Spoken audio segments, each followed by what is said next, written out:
Senator Carter for the floor.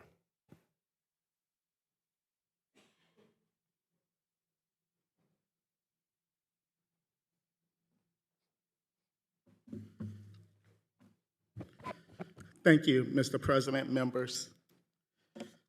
We've heard a lot about the Constitution throughout the course of this special session. Let me read to you the Eighth Amendment of the United States Constitution. It provides, excessive bail shall not be required, nor excessive fines imposed, nor cruel and unusual punishment inflicted, nor cruel and unusual punishment inflicted. That's our Constitution. Many years ago in 1972, in Furman versus Georgia, the United States Supreme Court considered it is assumed that in our decisions, speaking of prior decisions of the Supreme Court, that punishment by death is not cruel unless the manner of execution can be said to be inhumane and barbarous. And that is what we're discussing today. Whether or not the manner of execution can be said to be inhumane or barbarous. But the Supreme Court also continues and says, it is also said in our opinions that the prescription of cruel and unusual punishments is not fastened to the obsolete, but may acquire meaning as public opinion becomes enlightened by human justice. And here's how the Supreme Court finishes. It would seem to be incontestable that the death penalty inflicted on one defendant is unusual if it discriminates against him by reason of his race, religion, wealth, social position, or class.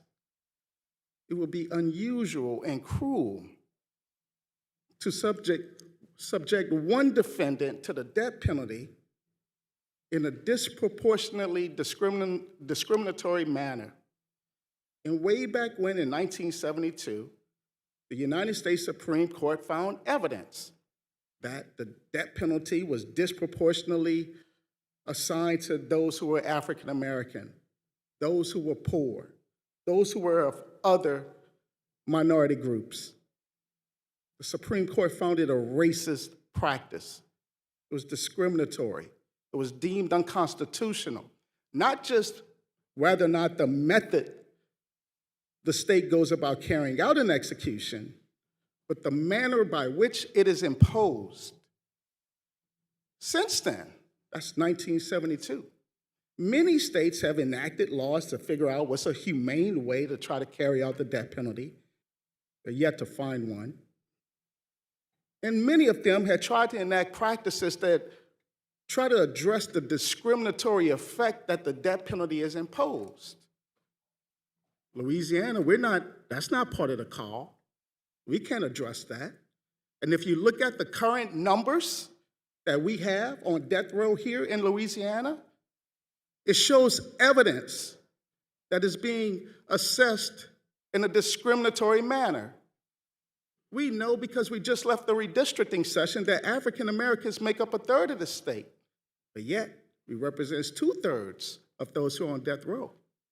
Do you know the number? There's way too many homicides in my city, my parish, the parishes I represent in the great state of Louisiana, in our nation. There's a small amount of people on death row. How do they determine who is it that serves on death row and who is it that just gets to live out their life in jail? You know what's the number one indicator? The number one statistic? The race of the accused and the race of the victim. If it's an African American accused of killing a white person, that person is exceptionally more likely to get the death penalty. That is unconstitutional. That is cruel. That is unusual. I urge you all to vote against this. This is a bad bill. This is unconstitutional. And if you can't vote against it, I urge the federal courts, if you're listening, strike this law down. Thank you. Thank you, Senator Carter.